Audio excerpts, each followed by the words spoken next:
Hello all, I hope you can hear me okay.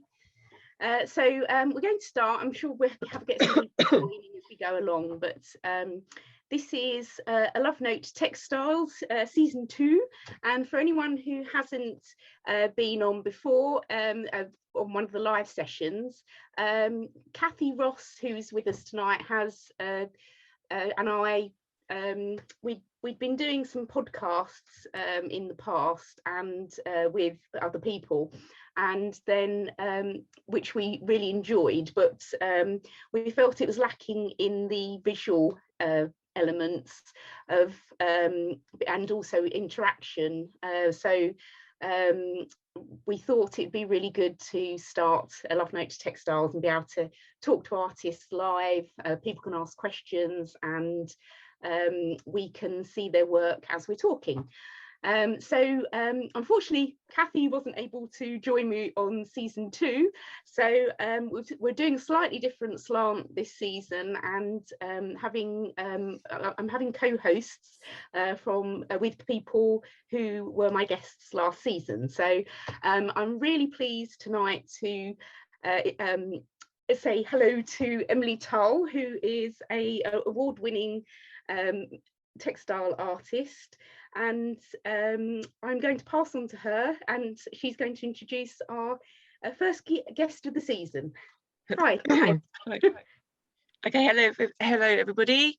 So tonight we have Nigel Cheney, and Nigel is a textile artist and designer based in Leicestershire. Is that right, Nigel?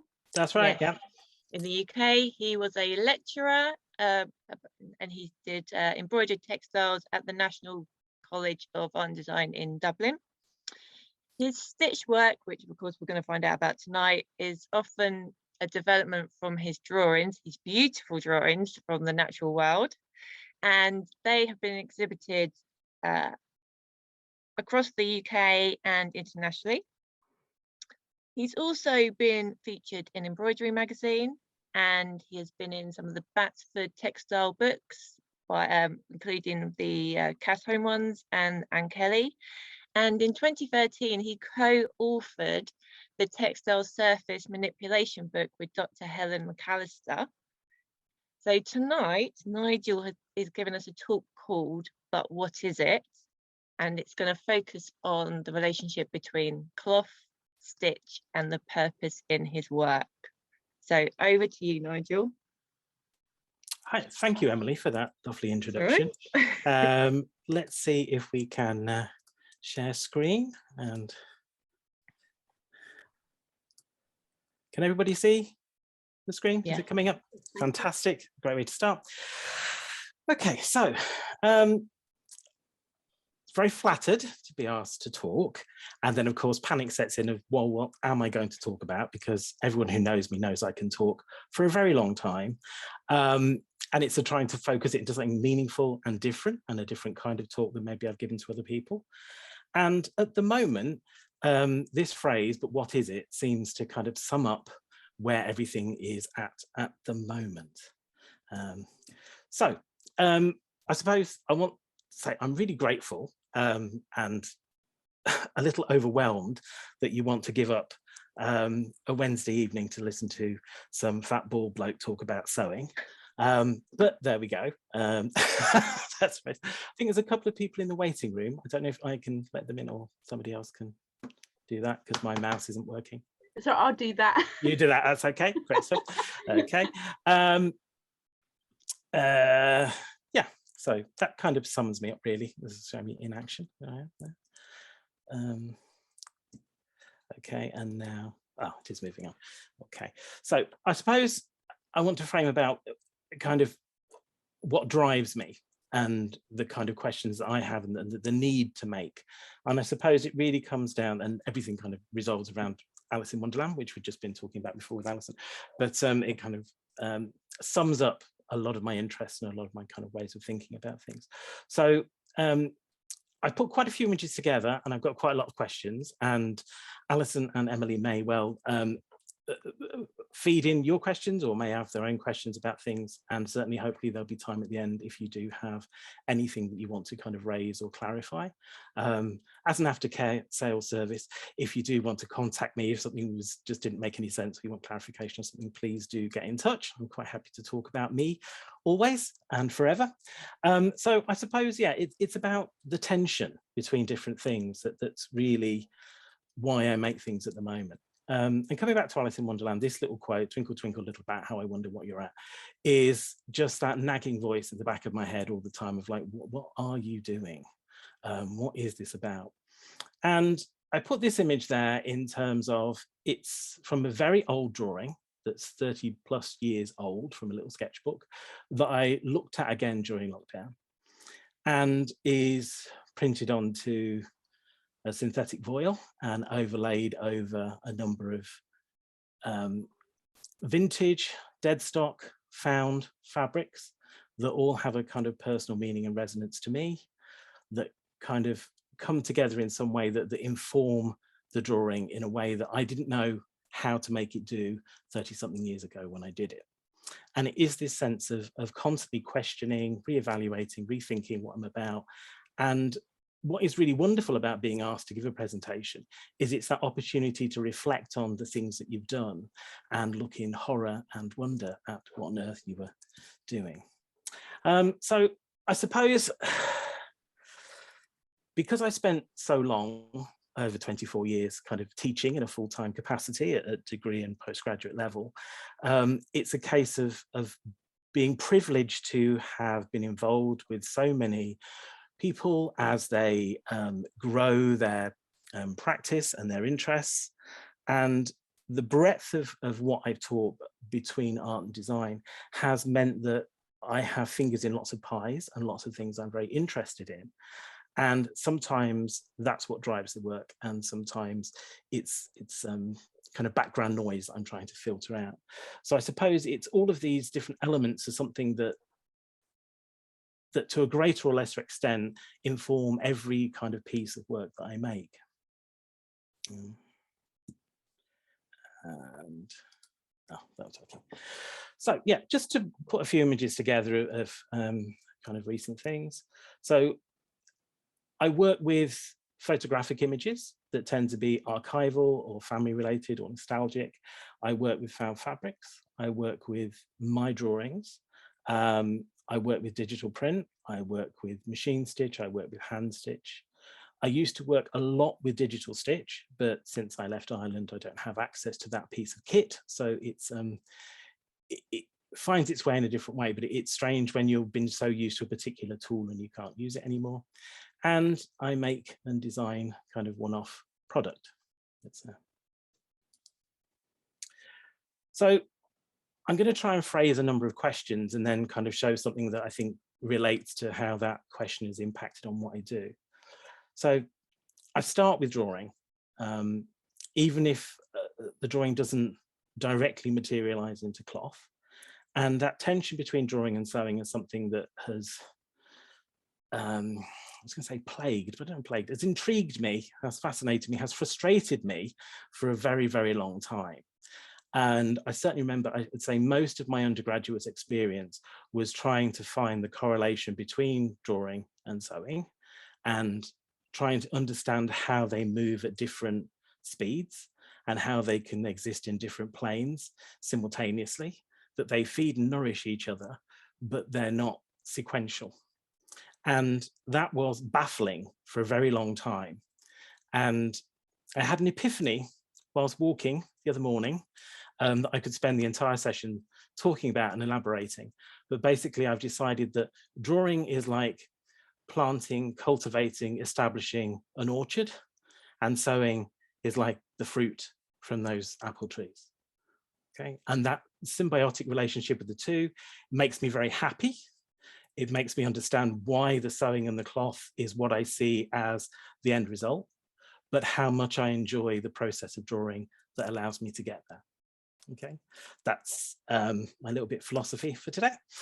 So drawing acts in many different ways. So sometimes it's a lens to filter and document that by drawing, by looking at something, by getting to understand it, by getting to know it, I'm working in, you know, often in graphite, sometimes in ink, in a variety of different mediums, that drawing has always been something that feeds into something else. I've never been particularly interested in the drawing as an end product, although it has become an end product, and people do buy them and they are things that exist as end product. I understand that, but that's not personally what drives me on. It's always the research that's a stage to get somewhere else, like, you know, planting the apple trees, which you can enjoy, and you can enjoy wandering through the orchard, but it's the actual fruit that you're interested in and all the things you can do with it once you have it. And then I suppose it's that tension between drawing in a figurative, graphic, illustrative, representational way and being detailed. And I have to kind of, people say very nice things about me, which is really lovely, but I have so little faith in myself that it's hard to really take that seriously a lot of the time. And I suppose it's that question when people say, oh, they're so detailed, and I'm going like, no, they're so undetailed because there's so much I've left out. There's so much that I saw that I chose not to record. So I suppose it's my sense of what I'm looking at is really quite different than necessarily how people are responding to it. And I do love making a mess. I love making marks. I love working with media that creates its own qualities. And I see that relationship of, is the drawing okay that it's just abstract and mark making, or does it need a figurative element to kind of hold it together? And often that's really driven by the purpose of what I'm doing, what it's for, who the end user, customer, client, audience is.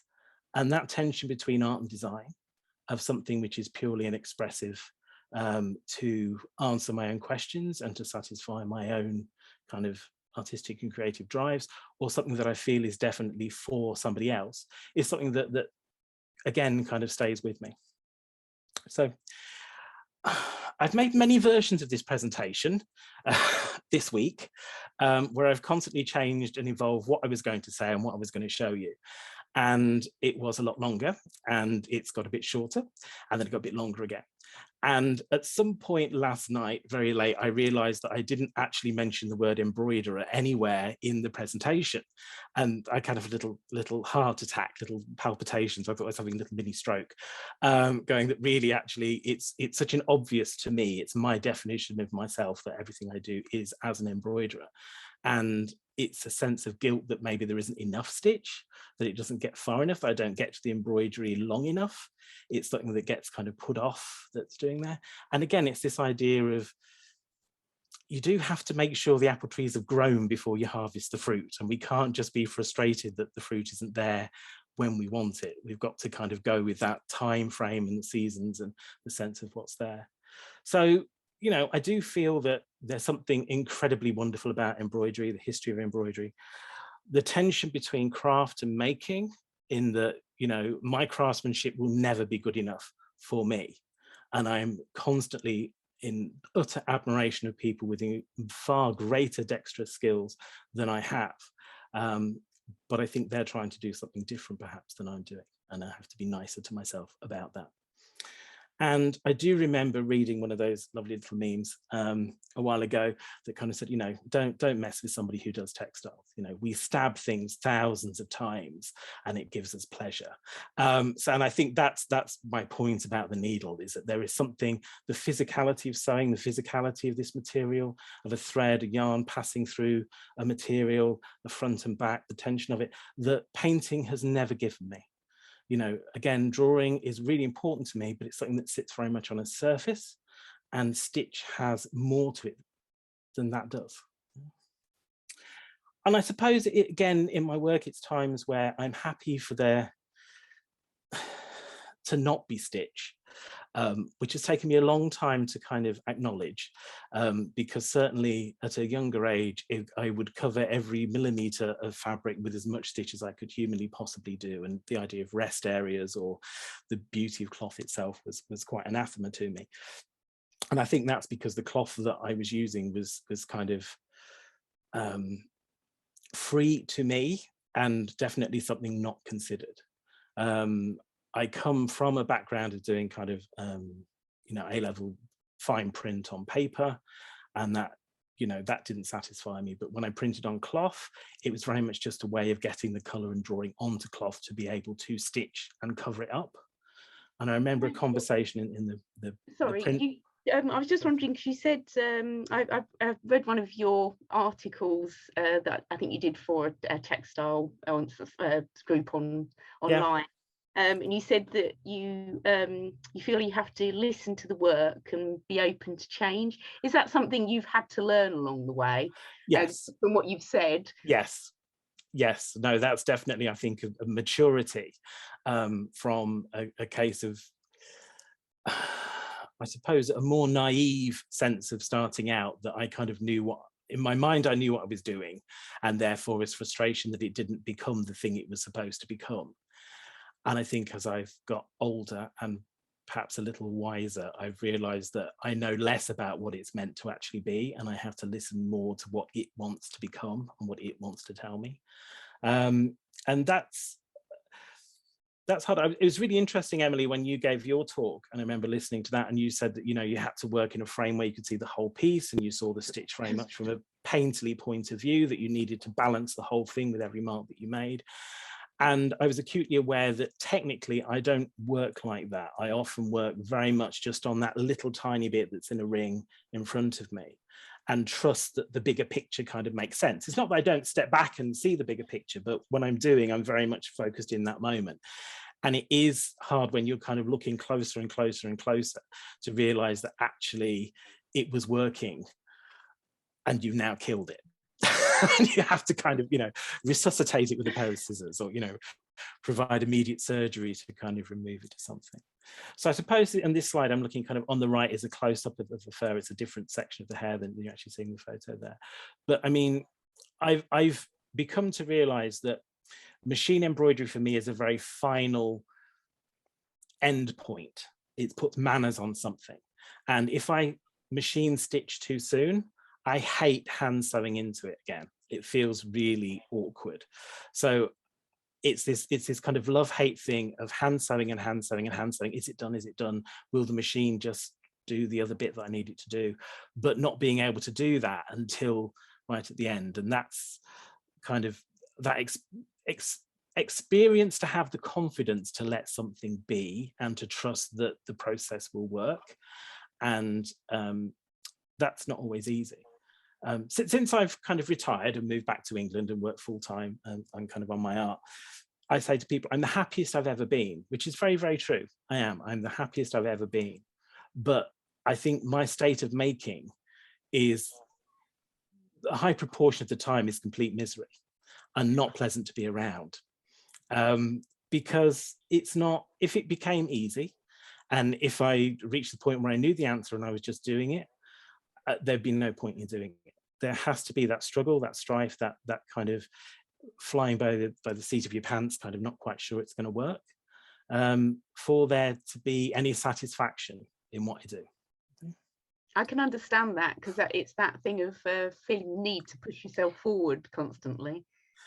Yeah, and I don't know that it's always forward, because you know, when I put presentations together, I'm looking back at things and going, that was a much more interesting project. I don't know why I'm not interested in that anymore. But I think sometimes it comes to a point where that body of work is done and something else fascinates me, something else interests me, there's something else driving me now.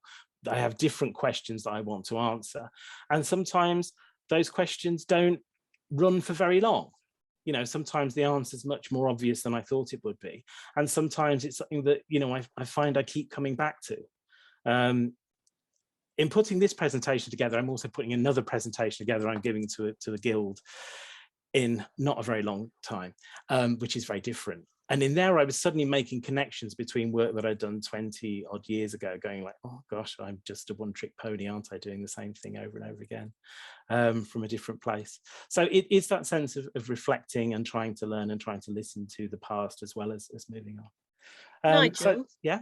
Can I just ask you back about, when you talked about the machine embroidery bit and the hand stitching? Yeah. So you obviously have they do different things for you. Oh, yes. So what exactly does the machine bit do then? Because you're obviously, if you're doing the hand first, you're kind of like plotting and kind of putting it all in place as such. Am I right there in thinking? Yeah.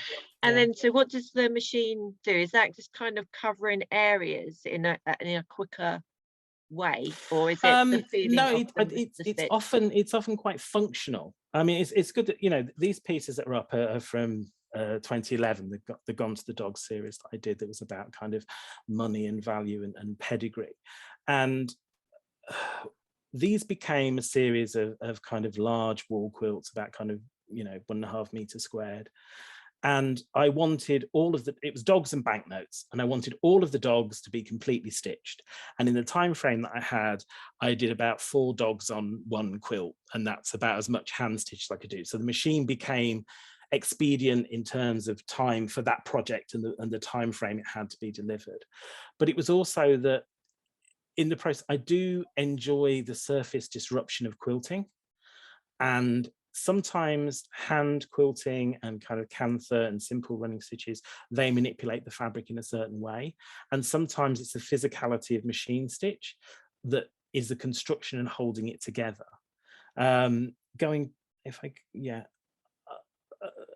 I'll come to it in another slide and I'll expand on it again, but I think it is that they make different marks. It's, you know, it's between like a paintbrush and a pencil.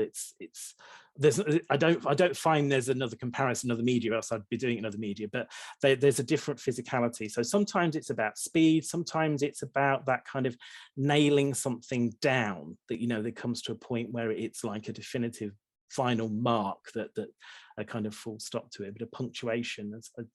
It's something about it, but it is, to me, and I suppose I'm coming from a place where, as a teenager, everything would have been completely machine stitched. There'd been no handwork at all. Hand didn't interest me at all.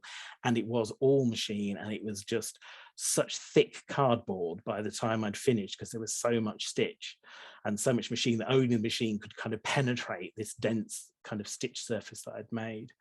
And I think, again, it's that sense of becoming dissatisfied with that and wanting to listen to the cloth a bit more. And I think with hand and the slowness of hand, that balance is easier to find.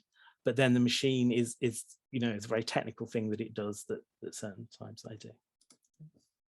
And there's another one from that series. So you can see the machine is very much the little bit of machine you can see there in the background. It really just kind of, it was about quilting. It was holding things together. It was becoming more of an invisible structural mark than necessarily the more kind of graphic mark of the stitch. And yeah, I wanted to come to this piece, because I think this really highlights it well. So this one, Couple Goals, which is 2 meters wide by 1.5 meters deep, and took a solid month of sewing. A very intense, solid month of sewing, when I'm talking, you know, like insane hours every day kind of doing. And really, so then if we look at it, it's the fact of, it's digitally printed on a synthetic silk. So I knew that the amount of hand stitch, the density of it, would disrupt the fabric. It wasn't going to sit flat. It wasn't going to play nice.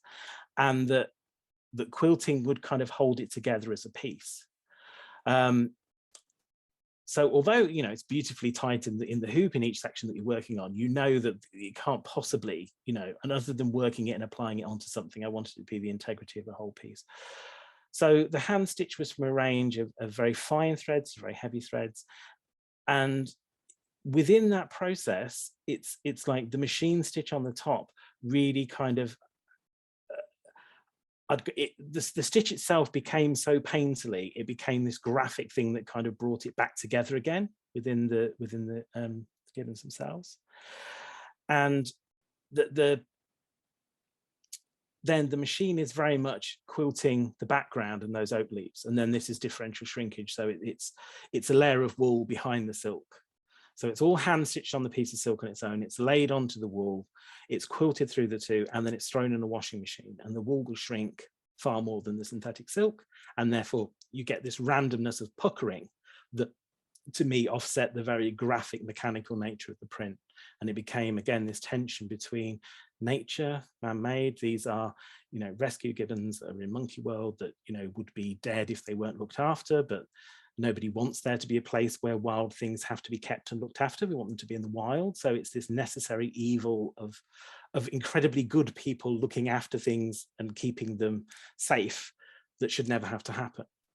And again, it was about kind of migrants and the oak leaf. And so when I make things, they're very multi-layered in my brain, which of course happens because it takes so long to make them, that so many things are going through your head while you're doing them.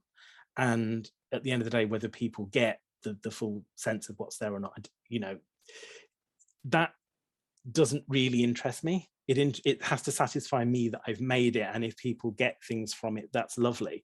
But I think I would work in a different medium if I wanted to actually alliterate it, if I wanted to actually spell it out so clearly to people. Nigel, where does your love of nature come from? I mean, My mum. Right. My mum is completely and my mum. Are you very much inspired or I suppose driven by the surroundings you're in? I mean, because you've obviously fitted in a lot over your life and different places. And it's a little fantasy world that I live in that has nothing to do with reality. I do avoid reality as much as possible because reality is not particularly nice. What's around me is not nice. Whenever I've been lucky enough to be asked to be interviewed for a magazine, they always want like the money shot of you in your beautiful studio, and I'm going like, no, it's me sat on my sofa in my undies watching a Netflix. It's not pretty. It's not. I don't have this beautiful studio and wonderful light and whatever. Like Alison, you were mentioning, you're working on a large piece that's bigger than the space you're working in. That's my life. So it's working in my little sweatshop to make what I do, and being very content about that. And then it's this huge surprise if it ever, gets to go to a gallery and go out and be seen. Is really rather lovely. This is from an exhibition that was the Shepherd's Daughter, which is really an ode to my mother. It's really a way to kind of talk to her and thank her. And when you ask where my love of nature comes from, it's my mum, who, the way she talks about nature and the way she's fascinated by it, it's really lovely. But it is this disconnect in that, my mum is a shepherd's daughter. When I was a teenager, all I drew was sheep. But if you make me sit in a field with sheep poo, I will throw up. So I don't actually want to be in reality. I want to look at it and observe it and take it somewhere else. But, I don't want to go for these lovely, glorious walks in the countryside. And I don't want to do all these things. I just, I will do if I need to collect the information, but it's under sufferance. It's not how I exist. So it's that sense of I want to create a different reality. And I suppose it's why I'm never that particularly interested in natural coloration. I tend to draw in monochrome, and things become the color they are because they do. I mean, particularly with birds, probably what's inspired me in the first place is that they're these incredible, miraculous, beautiful colors. But I don't feel I have to be faithful to the paint chart. I think, it is that tension between it of them becoming something else when I've drawn them and observed them. And then it's something that I beat myself up about, that they're not accurate enough, that anybody who is an ornithological expert, who is a Twitcher, will come and go, oh, there's one wing too short, or it's something's wrong with them as they are. So it's there. So, and again, in making this piece, it was talking about my mum. It was talking about the world that she created for us and that love of nature, and how that was in a very domestic way in terms of the birds in the garden and the things that you're surrounded with, and the love that kind of kept me that way. And then these stories of her childhood growing up on a farm, that, it's that fascination with the life your parents had before you knew them, before you existed. And trying to map that with the person that and understand. And it's always a bit like, not quite sure here. And that's more exacerbated as my parents are both elderly and my dad has vascular dementia. So what he remembers and how he talks about things and sees things is kind of on another plane now. And I kind of think that I don't do drugs, but I think I probably perceive a life as if I was, because it just seems at such odds of what people are saying and the reality around me, and kind of the past they're talking about. And anyway, so this piece was, so the whole show was a series of pieces that talked about the domesticity, the love, the kitchen, the nature, the birds, all these kind of things. And then I kind of realized very shortly before the show was going that there weren't actually any sheep in the exhibition, and it was called The Shepherd's Daughter. And I really wanted something as graphic as sheep to nail it. So I got in touch with another cousin who is a shepherdess, sorry, yes. Because the sheep are hers, not my cousin, not her husband, my cousin, it's the wife who actually looks after you. And it was, you know, of course, I wanted it at a time that was not, there weren't going to be any lambs, so it was just completely the wrong time of year. And so they dug out some old photographs for me, and that's my cousin's wife in the blue there, and it just became that blue became an integral part of it. And it wasn't until the piece was finished, it was up, it was hanging on the wall. I'd spent forever kind of looking at it. I'd taken people on tours, I'd explained the exhibition, I'd talked about it over and over again. I'd done it to school kids, I'd done it to grown-ups, I'd done this. And I kind of standing there and going like, oh my goodness, I've created a Madonna in child, and this is a self-portrait. And it was this sense of discovery of what I'd done and what it meant to me that had been silently working away in my brain, but hadn't actually articulated itself in there. So it wasn't a conscious thing of I'm going to make a self-portrait in the style of. It's just having done it, I'm like, no, that's who I see myself as, and that's my relationship with my mother, and that's what it kind of means. And it is that sense of making things to discover about yourself and to ask those hard questions and to try and come up to answers through the materials that you use. Okay, so this is a big question for me, and having taught design people for so long and then taught fine art people, and the best analogy I can give is that training designers is like training sprinters. They like short-term goals, they like lots of feedback, they like to do it better, faster, quicker, more efficiently, over and over again. They will look at minute details about things to make that one same thing better. Training fine artists is like training somebody to run a marathon when they don't know where the end of the race is. You know, it's all about running, it's all about the physical activity, there's lots of things in common, but where they're trying to go and what they're trying to do with it are completely different things. And I've taught fine artists who have really strong design principles and managerial skills, and I've taught designers who have no design skills and are completely fine artists in the way that they talk. So nothing is black and white, nothing is simple. But I suppose this question of functionality really drives me on, because, you know, if I'm doing something, is it a product that someone is to buy and it lives in a room, in a space, in their life, in, you know, all the design criteria that make it successful? And if I make a piece of art, I still have to choose to frame it, to present it, to put it in a way that suits that audience, which is a design task. So I can't totally separate out the two. And I kind of vacillate between where I am within them. But I know that if I'm given a design challenge, I want to approach it in as fine art a way as possible. And if I'm given a fine art challenge, then immediately the design brain starts saying, that's not going to work, that's not going to happen, that's all going to be a mistake. So let's try to do the two. So when I came back to England from Ireland, and I thought, I need to make some money, I need to put my money where my mouth is, I need to do the things that I've trained people to do. And I thought, well, one of the things I can do and I can talk about is being a designer maker. And I can make objects. I wasn't interested in the sensible commercial strategy of making a thing in a production run so you can make more of the same thing and actually, you know, get the benefit of your design time and have a thing to photograph and market and people to know what you do. Because if I've made something, I never want to make it again.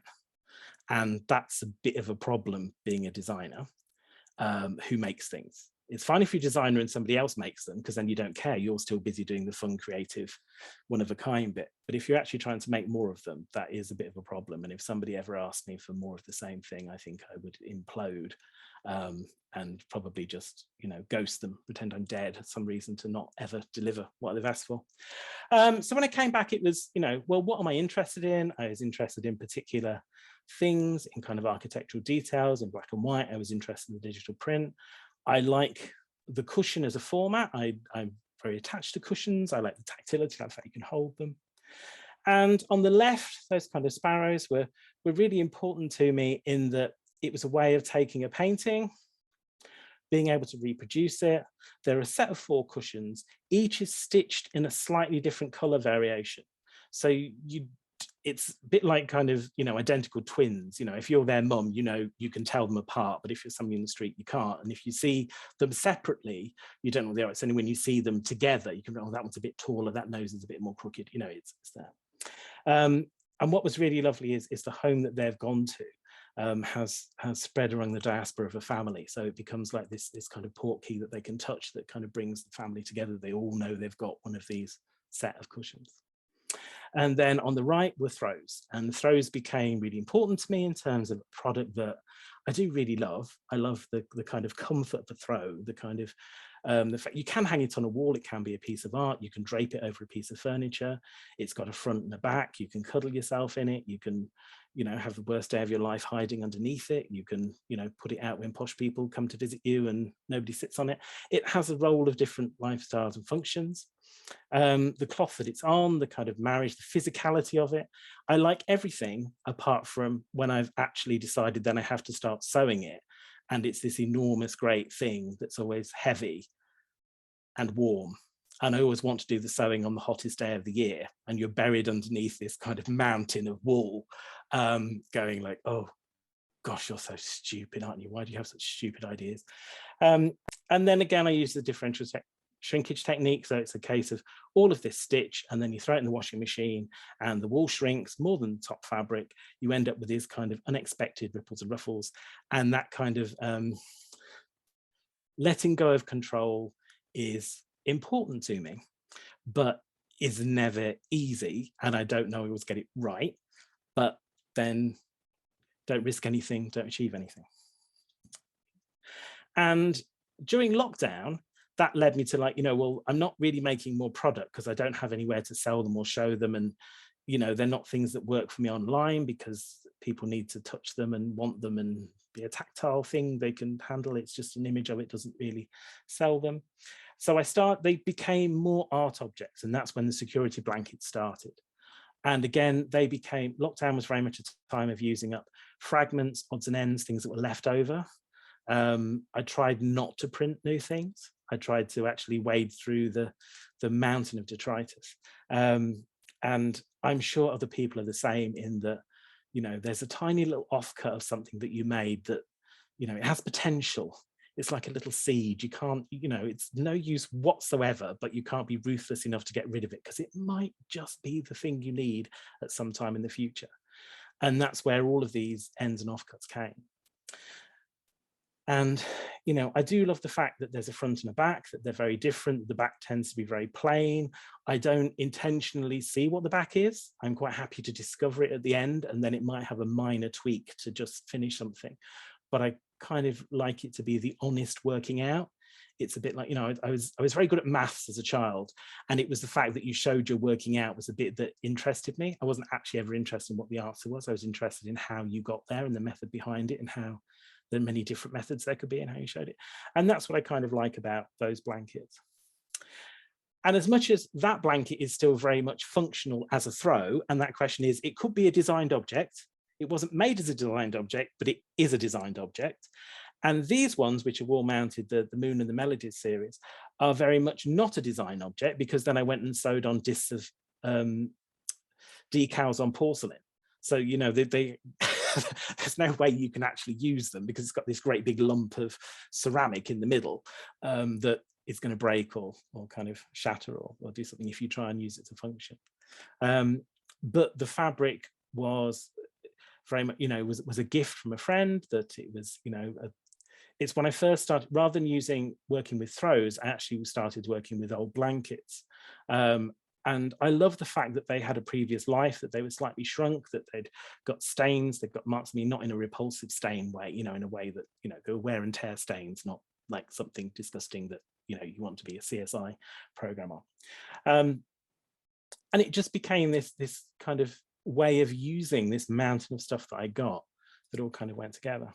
And then the other side to me, the other big question that I have is about trying to communicate the narratives that evolve from historical research and literature. And that's the bit that fires me on, other than, you know, I want to draw robins or I want to draw kingfishers, which is another aspect of it, because sometimes that's what people ask for, or we'd like a number of works which are this. That's fine, I can deal with that. But the projects that I'm driven by are often driven by those other questions. And it's a book that I've read, it's a poem that I've seen, it's something else that kind of drives me on. And that's where really I come down to this. And this quote has again, has stayed with me from quite an early age. And every time I read it, it means something different. But, you know, this idea, there's no truth, there's only perception. And certainly in our current climate of perpetual gaslighting, I do really question evidence, because with so much disputed prima facie evidence as it happens in contemporary society, that the moment you step past that, you know, people are telling me that things happened a few years ago in a very different way than I remember them. If we're starting to go back to Richard III, if we're talking about different historical narratives, then, you know, this idea of speculation of what is really true, where can we see this, you know, and it's who is the protagonist, who's telling this story, you know. All of those things really, really interest and fascinate me and keep coming back to. And I suppose that's when it's, you know, I try and immerse myself in the research, in the reading and the finding. And that goes hand in hand with finding visuals that tell those stories. And then the designer in me starts to just lose the bits that aren't visually interesting. It's not about being an illustration where you've got to show that particular point or that particular moment for a story to make sense. It's a case of, no, this is what has come from this. This is the way the seeds have grown. This is the kind of fruit it's turned into. So this piece here that was based on a conversation with people about a book someone's writing about the Lethbridge sisters, about a project we're doing with people at college, and a chance to do it. So it was these two quite amazing 19th century women and their stories, and the more the stories I read, the more I was kind of fascinated by them. And again, then it became turning that information into a number of textile ideas that then became something wearable. And again, it's one of those tensions of, I love cloth, I love clothing as costume. I don't love clothing that I wear. I have no interest in, particularly my own body or what I wear, to a point of it being from a fashion point of view. But I am really interested in how clothing create identity, tell stories for people, carry narratives, and have embedded kind of qualities within them. And this sense of producing quite a fantastical garment, which was all quilted, you know, digitally printed on pure silk, of taking an actual historical artifact of embroidery, of taking the story of her and her Lady Carew and her dog, of taking those archival photographs, of manipulating them digitally, of combining them with my own kind of portrait of her dog Poppy. And what drew me on with that was that it seemed to me that the more they told the story of the lifestyle of these two ladies, that the little beautiful little Poppy, the dog that was there, seemed quite an interchangeable Poppy, that there must have been, you know, about Poppy Mark 15 by the time she'd finished sewing all the embroideries for this room. And it just seemed to be that the dog, you know, find me an identical dog and call it Poppy again. And, you know, the actual real dog was irrelevant. It was this idea of this perfect dog called Poppy, and there would always be a dog called Poppy, and if the dog happened to die, we'd just replace it. And that sense of entitlement in place kind of, for me, really kind of nailed them as people. Nigel, how long, like the last piece that you were talking about, how long, say, from like research, like time scale, to you actually then making the physical article does it take? Because obviously there's an awful lot of research that you are a details person. I am, yes, yeah. And there's no simple answer, because there would have been, these two ladies came to the college in like a kind of May. In a July, I happened to be in England and went to Girton College in Cambridge and saw the textiles. In August, she gave me the images. In September, I was kind of printing them. I was machining them, and the deadline was kind of December. But I had a full-time job at the same time, and I probably did 3 other projects. So it's only since I've retired that I feel I could dedicate myself entirely to a single project at the same time. And that's where it was with the 2 Gibbons, that I know that was a piece of, that was simply a month of sewing, because that was the start of the first lockdown. And I was doing nothing but sew for a deadline that didn't actually happen or exist. But it was a real deadline at the time. It's just with lockdown, everything moved and changed. But it became this intense period of doing so. And that's very unusual for me, because although I work very intensely, there's normally a dozen irons in the fire at any one time. So, you know, this is slide in front of us. So the piece on the left is much older and was for an exhibition in Kilkenny, Wearable and Wearable. And was this sense of, again, looking at historical research. It's a legend of Absalom. It's this idea of vanity. And I wanted to make this beautiful thing that people could lust after, but it didn't matter how thin you were. It's only 6 inches wide and 6 foot long. No one of human dimensions would ever be able to wear this, however thin that, you know, it was just not going to fit them. And that's my relationship with clothing. So I thought, yeah, and see what it feels like. As opposed to on the right, where it's taking the stories of Richard III and the text of William Shakespeare and ideas about Bosworth battlefield, and then becoming decorative elements that are kind of applied to clothing. And that sense of being wearable or unwearable, that tension between the two is something that does kind of interest me. I'm not particularly interested in making extreme clothing that just looks fashionable and weird and people laugh at. You know, I want people to still think it's really beautiful, but I think I'm much more of a costume designer than a fashion designer. But then I think if I make beautiful fashion accessories, then that's fine, because people will wear realistic clothes and have a bonkers scarf. You know, that's quite fine. That's there. I suppose, yeah, moving on, because I know time is running out. So one of the big things lately, and especially since lockdown, is the previous life of cloth. And it is something that's always interested me, but from the antithesis, when I was at college, because of the job my dad did, he got 3 bits of cloth that were printed cotton that was used by Mothercare. So it wasn't stolen, it was all X stuff, it was there, but it was covered in, you know, images of baby wear, you know, little elephants and bunnies and pink, you know, but it was cloth, it was a material. So I could cover it with stitch and I got the free cloth, but everything about me was killing the cloth, fighting the cloth, making the cloth disappear. The cloth was just a vehicle to carry it. It was never going to be seen at the end. And in lockdown, it became much more about, why have I kept all of these bits of cloth? They've been in boxes for years now. I've moved them across the Irish Sea. I've kept them. Something about this cloth has felt that it had a purpose, had something to be done with.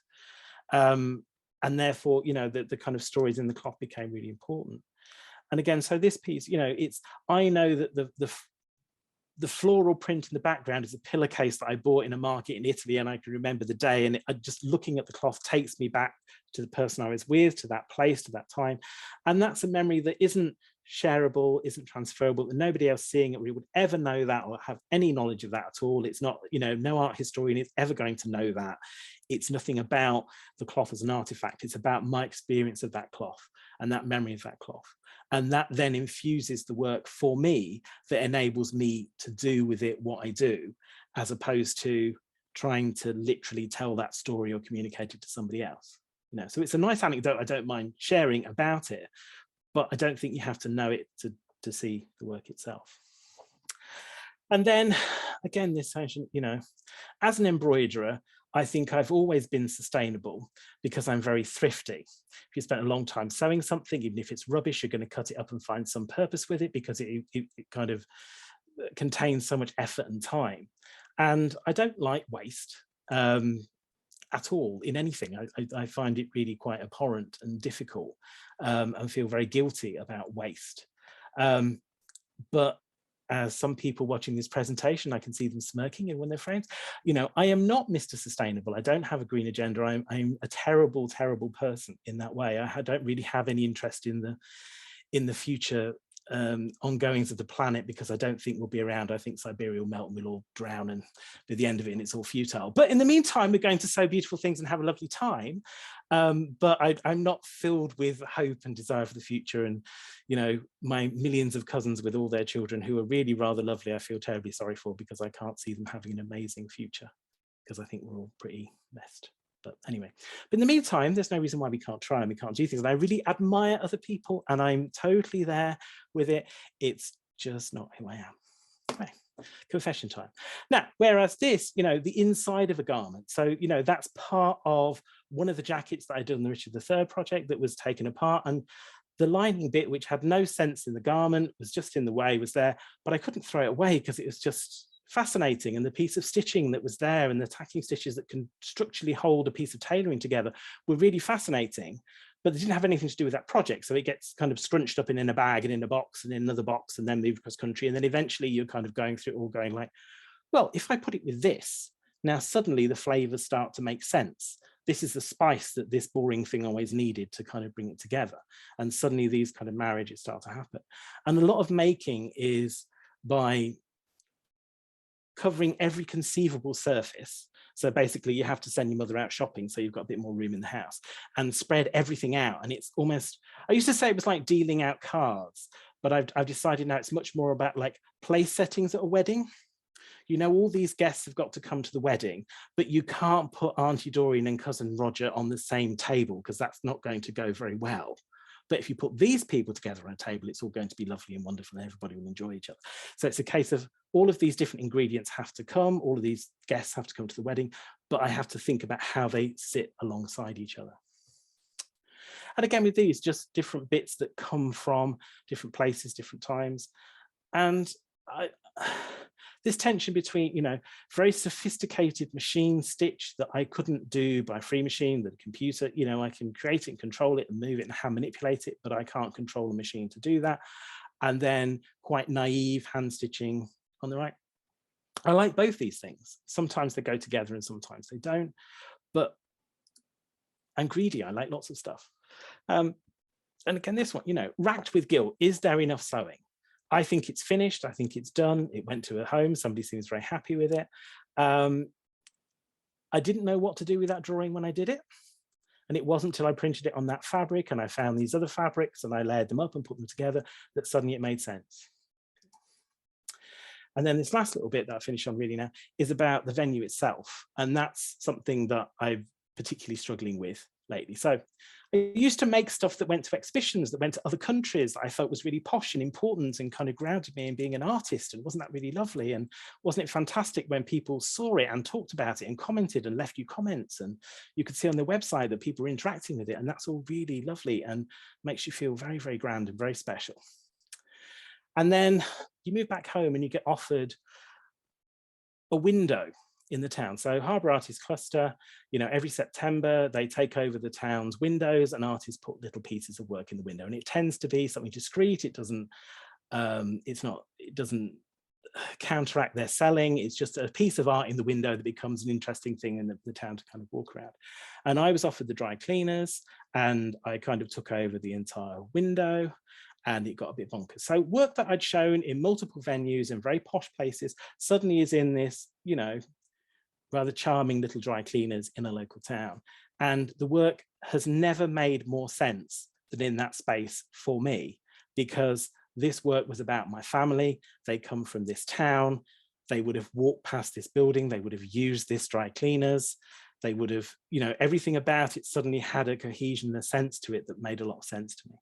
And as difficult as this project was for lots of reasons, that I won't name names, but had its problems, everything was about this shot on the right, where there is my dad at the age of 83, stood in front of the flag that I've made, which is of his grandfather, my great-grandfather, who obviously he never knew because he died in the First World War, and my dad as a trainee in the kind of national service and HMS Raleigh in the, what would it have been, early 60s, late 50s, sorry, yeah. And so, you know, there are 62 years between that photograph of him and him stood in front of this flag. And that sense of the past and the present communicating with each other, the sense of when, you know, I'm just baffled by, you know, the amount of photographs that people have of themselves, young people have of themselves, all these selfies, you sit on a train and the girl's taken 67 selfies to find that one perfect image in a very short train journey. You know, that much information about themselves. Will that exist in 60 years' time? Will they be around? Will they reflect on it? How will they feel about those images and themselves? And that sense of how photographs kind of hold us in a time and a place really does interest me.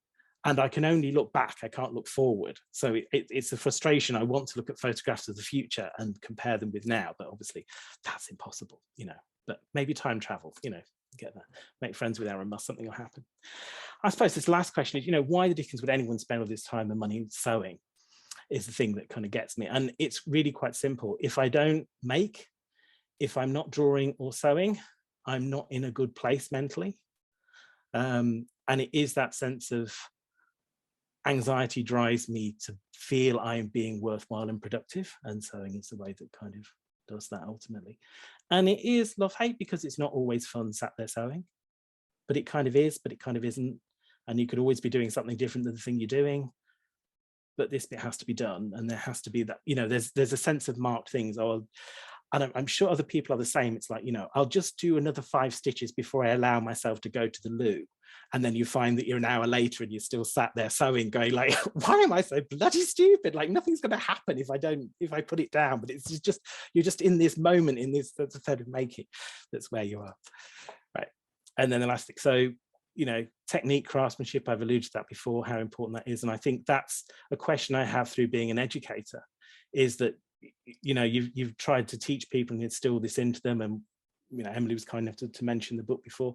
When we wrote this, which is, you know, wrote it 10 years, well, nearly 10 years ago, because I wrote it in 2012, was published in 2013, that it tried to kind of encapsulate a lot of what I taught and the way I thought about things and materials. And it was a strange brief for the book, because they wanted both new and old that was there. And it did, you know, it was the starting point of things. And then my last point really was about, you know, if it doesn't sell, has it got any worth? You know, my mum tends to think that if nobody's bought it, then it wasn't any good. And that's a tough yardstick to keep measuring yourself by, I think, in this climate. So website, pop-up shops, there, things are doing. So that's me, that's what's there. Okay, right, should we stop sharing now? Thank you, Nigel, for that really beautiful and very funny presentation. It's absolutely fascinating. Might have to have you back again, because there's just so much more I want to find out. And, okay, yep. We haven't got much time left, but on the chat, Cass Holmes has said, love it when the cloth does not sit nice in your pieces. There's subtlety, yet at the same time an exciting tension between stitch, not stitch, mark and drawing. And, Cass, you're going to make me cry. That's so lovely. Thank you. And then Evie says, fantastic, thank you. Is there, I want to... Stuart Kelly wants to... hi, Stuart. Ask some questions. Oh. Hello, Nigel. Hi, thank Stuart. you for that. Thank you for that. It was really lovely to see so many images of your work and hear you talk about them. I just wanted to ask, men who embroider are a minority in most cultures. And I wonder if that was a particular tension in your work. And do you feel that your practice contributes towards dissolving the boundaries between gender and creative discipline?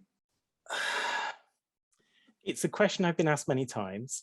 And I can be very flippant in my answer, in terms of, I don't really think about other people. I'm me and I make it and I do it. So it wasn't a conscious decision to be an embroiderer out of spite or difficulty. I know as a student, I used to go to parties and tell people I studied goldfish, because it was just much easier than saying you did embroidery.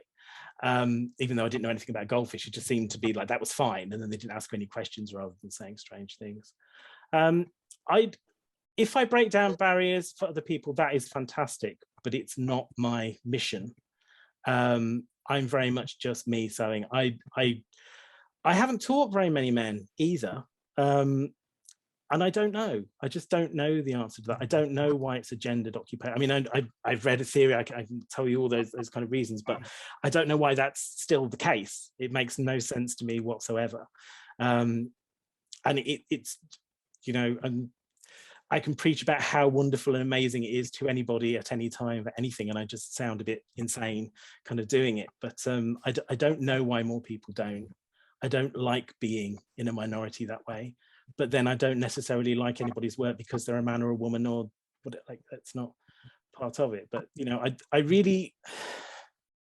invested in it, but I'm not a campaigner from any one point of view or one side, because I want someone to like the work because they like the work and not because I made it. And I don't care who I am or how they respond to me. I just want them to get something from the work. And that's all that can drive me on. So I probably didn't answer your question at all, did Stuart? I'm sorry. Oh, that's wonderful. Thank you. I wish you'd been my teacher. That would be wonderful. Thank you very much. That's wonderful. Yes. Cass, you got your hand up? Hello.